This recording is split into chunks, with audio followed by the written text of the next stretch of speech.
सो hi everyone. तो students, आज के सेशन में हम डिस्कस करने जा रहे हैं कुछ important questions related to TET exams, right. तो हिमाचल का जो टेट का एग्जाम होता है उससे रिलेटेड हम कुछ पीवाईक्यूज डिस्कस करेंगे। तो क्वेश्चंस की तरफ मूव करते हैं। जैसे कि आपके सामने यहाँ पे कुछ क्वेश्चंस हैं स्टूडेंट्स, तो आपको देखना है, बड़े बेसिक्स हैं। और ये जो क्वेश्चंस है ना, ये जो मैंने उठाए हैं, ये सिलेक्टेड क्वेश्चंस हैं बेसिकली आर्टिकल चैप्टर के।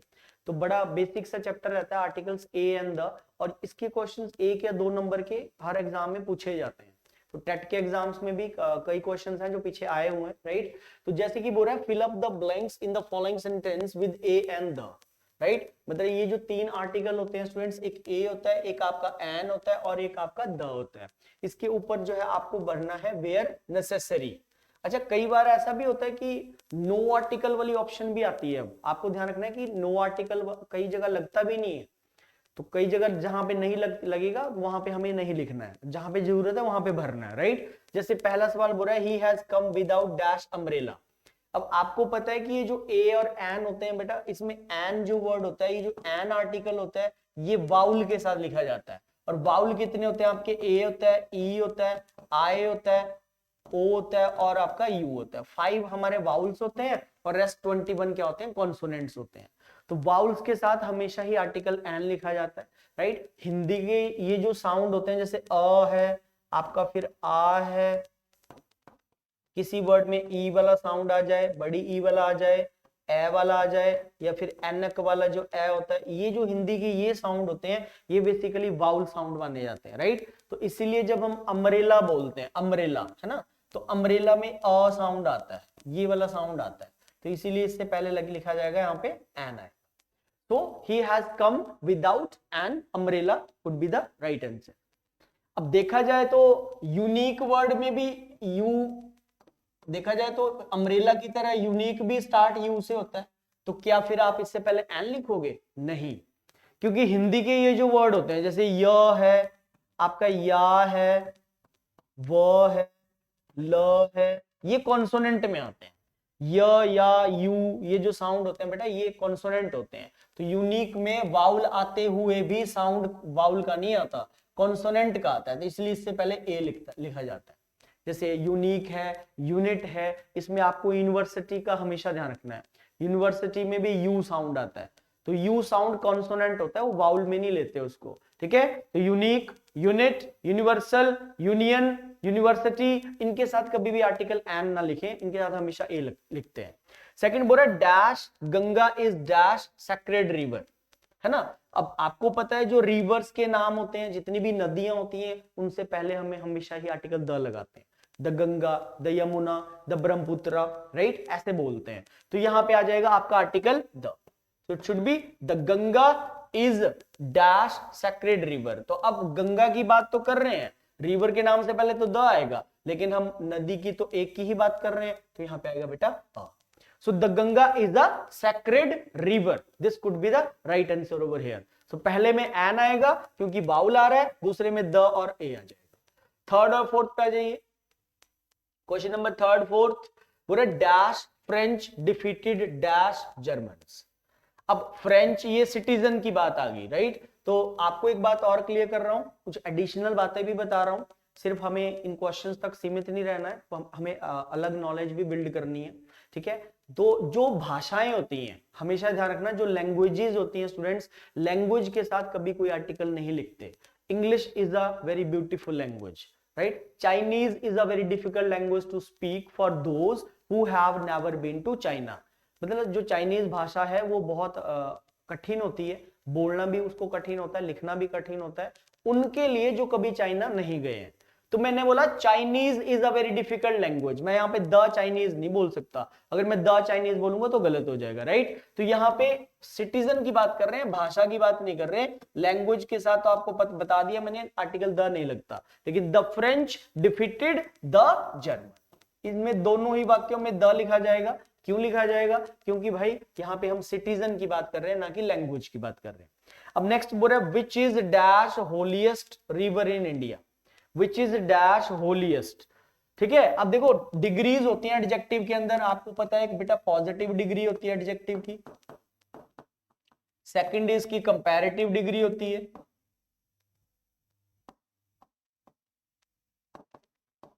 थर्ड इसकी सुपरलेटिव डिग्री होती है। 3 डिग्रीज होती हैं एडजेक्टिव्स की, राइट, पॉजिटिव, कंपैरेटिव और सुपरलेटिव। तो पॉजिटिव डिग्री में जैसे गुड होता है, कंपैरेटिव डिग्री में फिर आपका बेटर हो जाता है, सुपरलेटिव में फिर आपका बेस्ट हो जाता है। तो होता क्या है कि ये जो तीसरी डिग्री होती है सुपरलेटिव, इससे पहले हमेशा आर्टिकल द लिखा जाता है, राइट। तो हम कभी ऐसे नहीं बोलते Sunil is a best boy, the best boy होगा, राइट। उसी तरह होली, होलियर और होलीएस्ट होता है, तो ये सुपरलेटिव डिग्री है, तो इससे पहले आर्टिकल द आ जाएगा, यहाँ पे द आना चाहिए। फिर 6th और 7th को देखेंगे एक बार, 5वां सवाल, फिर आप 6th क्वेश्चन देखेंगे, फिर आप 7 क्वेश्चन देख सकते हो। बुरा है, honest main always speak dash truth. तो हमेशा याद रखना है, सच बोलने के लिए हम हमेशा बोलते हैं स्पीक द ट्रुथ, हमेशा ही स्पीक द ट्रुथ होता है स्टूडेंट्स, ध्यान रखना। और झूठ बोलने के लिए हम बोलते हैं tell a lie, tell a लाई। झूठ बोलने के लिए आर्टिकल ए आता है मिडल में, लेकिन सच बोलने के लिए स्पीक द ट्रुथ होता है। स्पीक ट्रुथ कभी नहीं होता, आर्टिकल द आपको लिखना पड़ेगा। ये झूठ के लिए बोलते हैं, कभी झूठ मत बोलो, नेवर टेल अ लाई, ऐसे बोला जाता है, right. Rustam was dash young Parsi. तो अब रुस्तम की बात कर रहे हैं कि वो एक नौजवान पारसी है, पारसी आप समझते हैं जो क्रिश्चियंस लोग होते हैं उनको बोला जाता है। तो रुस्तम वॉज अ यंग, एक की बात कर रहे हैं हम, यहाँ पे कोई स्पेसिफिक बात नहीं कर रहे हैं। रुस्तम अपने आप में ही आपको डेफिनेट इंफॉर्मेशन दे रहा है कि कोई लड़का है, उसका नाम रुस्तम है और वो एक यंग पारसी है, राइट। नेक्स्ट देख सकते हैं, she returned after dash hour. अब होता क्या है कि कुछ एच फैमिली के वर्ड्स होते हैं, इसको बोलते हैं स्टूडेंट्स, इस पॉइंट को बोलते हैं एच फैमिली वर्ड्स। और एच फैमिली वर्ड्स में समझ आना, जैसे आपको और भी हमें 2-3 वर्ड लिख देता हूं, जैसे ऑनेस्ट है ना, जैसे आपका आवर है, फिर आपका ऑनर है,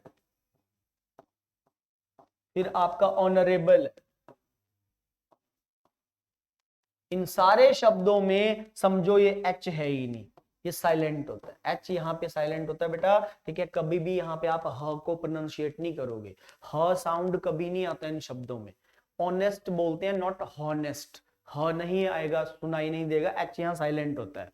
तो एच जब साइलेंट है तो अगला वर्ड देख लो आप, वाउल ही आ रहा है, अगला वर्ड वाउल है, इनसे पहले हमेशा एन लगता है, an hour, N honourable chief guest, he is an honest boy, right? तो यहां आ जाएगा। नेक्स्ट 8th 9th और 10th देख सकते हैं, बड़े बेसिक क्वेश्चन है आर्टिकल्स के, और आपको इस चैप्टर के ऊपर 1 से 2 नंबर के सवाल जरूर पूछता है एग्जाम में, बड़े इंपॉर्टेंट रहते हैं आर्टिकल्स, ठीक है। नेक्स्ट बोल रहा है डैश सन शाइन्स ब्राइटली। तो क्या हो जाएगा बेटा, यहाँ पे द आ जाएगा, आर्टिकल द लिखना पड़ेगा, द सन शाइन्स ब्राइटली। और Allahabad is dash holy city.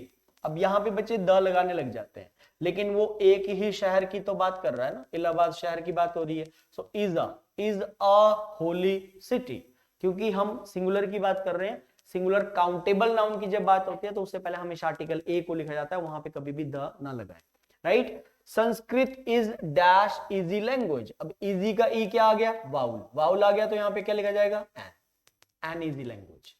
अब 11वां क्वेश्चन देख सकते हो, 12वां सवाल देख सकते हो और 13वां क्वेश्चन देख सकते हो।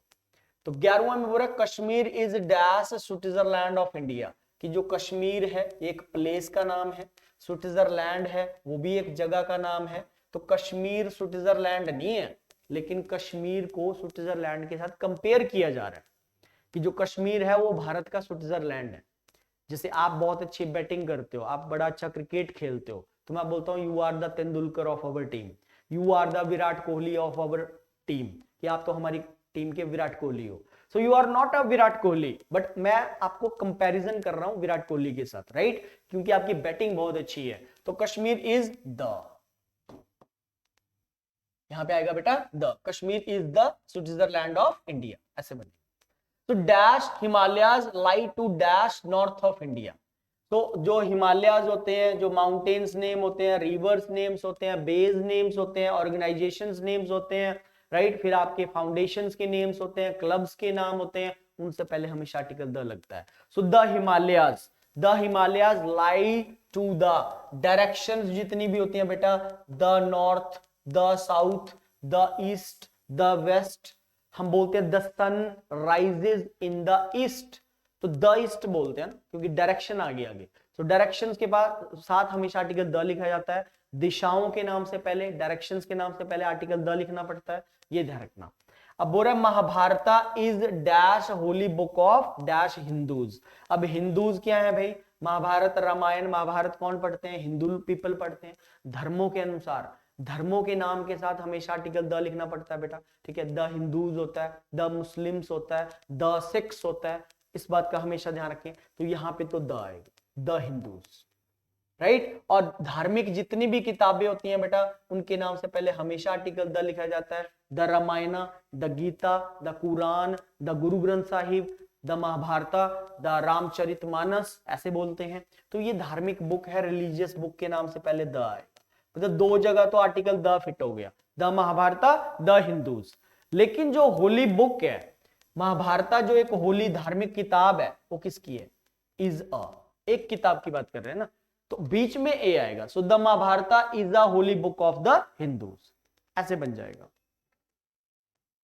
नेक्स्ट आगे मूव करते हैं। अब ये कुछ प्रॉब्लम्स भी है, एरर्स भी हैं, इसके ऊपर कुछ क्वेश्चंस भी हैं, इसको आप देख सकते हो। बोला these orders of the manager may put the lives of 2000 workers in a danger. ठीक है, तो बड़ा प्यारा सा एक छोटा सा क्वेश्चन है। बोला these orders of the manager may put the lives of 2000 workers in a danger. तो क्या कभी आपने ऐसे सुना इन अ डेंजर? तो बेटा इसका एरर बनेगा A B C. C part में इसमें गड़बड़ बनेगी, क्योंकि आगे को डी में नो एरर है। सो इन अ डेंजर नहीं होता है, ये आर्टिकल ए यहां पे गलत लगा रहा है, इसको ड्रॉप करना पड़ेगा। हमेशा ध्यान रखना इन डेंजर होता है, राइट। हमेशा ध्यान रखना इन ट्रबल होता है, हमेशा ध्यान रखना, ठीक है। इनके साथ ना कभी आर्टिकल ए नहीं लगाते बीच में। इन ट्रबल होगा, इन डेंजर होगा, कभी इन अ डेंजर नहीं होता। सेकंड देखिए, बोला it was by a mistake. अच्छा, बाय अ मिस्टेक भी नहीं होता, बिल्कुल गलत लिख रहा है। तो आर्टिकल गलत लगा के दे रहा है आपको, आपको पकड़ना पड़ेगा, आपको नॉलेज होना चाहिए। तो बी पार्ट गलत बनेगा, इसको हटाएं। ये जो मैंने यहां लिखा है, यहाँ पे हम बाय मिस्टेक भी लिख लेते हैं। बाय मिस्टेक होता है, बाय अ मिस्टेक कभी भी नहीं, it's by mistake, remember. Question number third देखिए। थर्ड सवाल बोल रहा है it is said that elephant is vindictive. इस वर्ड का मतलब होता है students the feeling of revenge. It means the feeling of revenge, बदला लेने की भावना को बोलते हैं विंडिक्टिव, जो बदला लेने की भावना रखता है। बुरा ऐसा कहा गया है कि जो हाथी होता है वो बाय नेचर विंडिक्टिव होते हैं। हाथी जो होते हैं बाय नेचर बदला लेने की भावना रखते हैं। हाथी जो जानवर है स्वभाव से, और कभी भी अपने दुश्मन को बोलता नहीं है हाथी। अब देखो, अगर आप ऐसे बोलोगे कि मेरे पास एक हाथी है, तब तो आप ऐसे बोलोगे आई हैव एन एलिफेंट। आप बोलोगे आई हैव एन एलिफेंट, आप क्योंकि एक की बात कर रहे हो। लेकिन इस वाक्य में हम एक की बात नहीं कर रहे, ठीक है। यहाँ पे सारे हाथियों को बोला जा रहा है कि हाथी जो प्रजाति है, एलिफेंट की जो ब्रीड है, जो उसका नस्ल है, जो प्रजाति है।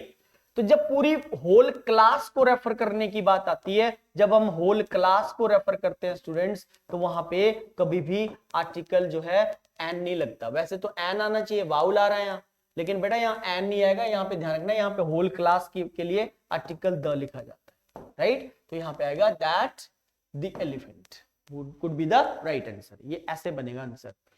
चलिए क्वेश्चन नंबर फोर्थ पे आ जाते हैं। बोल रहे while climbing the hill to his amazements the poor man found the box of pearls. अब सपोज आप घर से निकले और आपको आगे जो एक बॉक्स मिल गया और उसमें मोती थे, उसमें हीरे जवाहरात मोती थे। तो क्या जब आप घर से निकले थे तो आपको पता था कि आगे जाके आपको बॉक्स मिलेगा? तो ये तो डेफिनेट बात नहीं कर रहा ना, हमें क्या पता बॉक्स ऑफ पर्ल्स, मतलब डेफिनेट नहीं है। तो वाइल क्लाइंबिंग द हिल, मतलब हिल के ऊपर, घाटी के ऊपर चढ़ते हुए, उसके जो है, जो गरीब आदमी था, उसको अ आएगा यहाँ पे, अ बॉक्स ऑफ पर्ल्स। एक बॉक्स ऑफ पर्ल्स मिला उसको, ठीक है। तो द नहीं आएगा यहाँ पे, उसको पता नहीं है कि अंदर, उसके अंदर पर्ल्स है। तो अ बॉक्स ऑफ पर्ल्स बोलेगी, ना कि द बॉक्स ऑफ पर्ल्स आएगा। क्वेश्चन नंबर 5 देखिए। बोला it is very difficult to find out the number of the creatures living on the earth. So क्या यहाँ पे द नंबर ऑफ क्रिएचर्स होगा? क्या यहाँ पे the number of the creatures होगा, तो बेटा यहाँ पे द नंबर ऑफ नहीं होगा, यहाँ पे होगा a number of, number of the creatures, number of the creatures. क्योंकि अ नंबर ऑफ क्यों कर रहा हूं यहाँ के, क्यों नहीं कर रहा हूं अ, क्योंकि अ नंबर ऑफ के साथ आगे प्लूरल लिखते हैं। ये जो अ नंबर ऑफ होता है ना, इसके साथ आगे प्लूरल नाउन लिखा जाता है, तो इसलिए फिर द क्रिएचर्स आ जाएगा। चलो 6 देखें, she found herself in a trouble. अभी अभी बताया था कि कभी भी इन अ ट्रबल नहीं होता है, it should be in trouble, ये होना चाहिए इन ट्रबल। 7वां देख लीजिए, the chairman and the trustee. अब अगर आगे वॉज लगा रहा है, अगर आगे वॉज लगा रहा है, ठीक है, तो देखो इस नाउन से पहले आर्टिकल द आ रहा है और इस नाउन से पहले भी आर्टिकल द रिपीट हो रहा है, तो अगर ये द दोनों जगह लिखूंगा तो फिर चेयरमैन अलग है, ये अलग है, तो यहां वर होना चाहिए था। मतलब अगर आर्टिकल द लग रहा है, आर्टिकल फिर नाउन आ रहा है, फिर एंड से कनेक्ट कर रहा है, फिर द लगा रहा है, फिर आगे नाउन दे रहा है, तो इसका मतलब ये जो ये बंदा है और ये बंदा है अलग अलग है, तो आगे प्लूरल वर्ब आएगी, फिर आती है प्लूरल वर्ब, लेकिन ये तो सिंगुलर दे रहा है, प्लूरल वर्ब लगती है आगे तब, क्योंकि वो बंदे अलग हो गए ना, तो प्लूरल लिखी जाएगी। लेकिन अगर द पहले लगा रहा है, फिर एंड आ रहा है, फिर यहां पे डायरेक्ट नाउन दे रहा है, ठीक है, तो फिर आगे लिखी जाती है सिंगुलर, फिर सिंगुलर वर्ब लिखी जाती है। अगर आर्टिकल रिपीट ना हो इसके साथ तो ये द कटेगा। यहाँ एरर ए में है, द चेयरमैन, जो चेयरमैन है वही ट्रस्टी है, फिर इसका मतलब ये है कि जो चेयरमैन है वही ट्रस्टी है, इसलिए आगे वॉज लग रहा है, तो आंसर ए है। 8वां देखो, I like to travel by the air as I am very busy person. अब आपको पता है जो बड़े बड़े बिजनेसमैन होते हैं जिनके पास टाइम नहीं होता, वो तो फ्लाइट्स पकड़ते हैं भाई, वो थोड़ी ट्रेन में जाएंगे, बस में जाएंगे, या तो अपनी व्हीकल से जाएंगे या तो फिर जो है फ्लाइट से जाएंगे। तो कभी भी बाय द एयर नहीं होता, इसका आंसर बी बनेगा बेटा, बाय एयर होता है, बाय एयर, ठीक है, बाय के बाद डायरेक्ट मींस ऑफ ट्रांसपोर्टेशन लिखा जाता है, आर्टिकल द नहीं आता। 9 देखो, पूरा it is pity that he doesn't behave humbly with his parent and friend, है ना, ये बड़ी दुख की बात है कि वो अच्छे से बिहेव नहीं करता है, ना ही अपने पेरेंट के साथ ना ही अपने फ्रेंड के साथ, राइट। तो यहाँ पे जो एरर बनेगा बेटा वो बनेगा आपका ए पार्ट में। जैसे कुछ फ्रेजेस तो बताई जिनके बीच में लगता नहीं आर्टिकल, जैसे इन अ ट्रबल नहीं होता, बाय अ मिस्टेक नहीं होता, इन अ डेंजर नहीं होता, लेकिन ये जो फ्रेज है इसके बीच में लगेगा, इट इज अ पिटी होता है। 4-5 लिख रहा हूं, इनके साथ लगाना होता है, इट इज अ पिटी, इन अ हरी, हमेशा इन अ हरी होता है, टेल अ लाई, मैंने आपको पहले भी बताया टेल अ लाई में लगता है, इनके अंदर बीच में लिखा जाता है। 10 देखो, it is futile to give an advice to a person who would not listen to you। futile word का मतलब होता है बेटा यूजलेस, बेकार, इस शब्द का मतलब होता है यूजलेस, बेकार है, मतलब ऐसे बंदे को सुझाव देना बेकार होता है जो आपकी बात को नहीं सुनता है। सो फ्यूटाइल मींस यूजलेस होता है, to give an advice. Actually होता क्या है कि ये जो एडवाइस होता है ना, इसके साथ कभी भी आर्टिकल एन नहीं लगता, ना ही कभी इंफॉर्मेशन के साथ आर्टिकल एन लगाना है। वाउल देखा आपने, एन लगा दिया, इंफॉर्मेशन के साथ और एडवाइस के साथ बेटा कभी भी जो है आप आर्टिकल एन नहीं लिखते। She gave me a piece of information बोल दीजिए, अ पीस ऑफ इंफॉर्मेशन हो सकता है, अ पीस ऑफ एडवाइस हो सकता है, लेकिन एन एडवाइस और एन इंफॉर्मेशन कभी भी नहीं होता। 11वां पे आ जाते हैं, बोले everybody admires him because he plays piano skilfully. तो ये जो म्यूजिकल इंस्ट्रूमेंट्स होते हैं, ये जितने भी म्यूजिकल इंस्ट्रूमेंट्स होते हैं, इनके साथ हमेशा ही आर्टिकल द लिखा जाता है, द फ्लूट, फ्लूट होता है बांसुरी, द गिटार, द तबला, ऐसे बोलते हैं, है ना, द ट्रम्पेट, ढोल को बोलते हैं ट्रम्पेट। तो यहाँ पे एरर बनेगा ए बी, ये है हमारा सी पार्ट गलत, यहाँ पे लगना चाहिए आपका the, should be the, right. 12th सवाल देख लीजिए, बोला according to the Bible it is meek. Meek होता है बेसिकली जो लोग पुअर होते हैं, और हम्बल आप समझते हैं काइंड। बाइबल ये बोलती है, बाइबल के अनुसार ये लिखा गया है बाइबल बुक में, जीसस क्राइस्ट जो गॉड होते हैं उनकी वर्डिंग होती है, जैसे गुरु ग्रंथ साहिब है वो भगवान की, रब की वर्डिंग है वो, ठीक है, गीता है, कुरान है, वो सारी भगवान अल्लाह उनकी जो है वो गॉड की वर्डिंग होती है। तो उसमें जीसस क्राइस्ट जी ने लिखा है कि बाइबल के अनुसार एक दिन क्या होगा कि इस धरती के ऊपर राज करेंगे गरीब लोग, ये बोलती है बाइबल। तो बेटा यहाँ पे बी पार्ट गलत है, इट इज द आना चाहिए यहाँ पे, it is the meek and the humble, it is the meek and the humble. Last and final question है आज का हमारा, ठीक है। The police should exercise their authority with little bit of sensitivity. अब देखो एक होता है लिटिल, एक होता है बेटा अ लिटिल,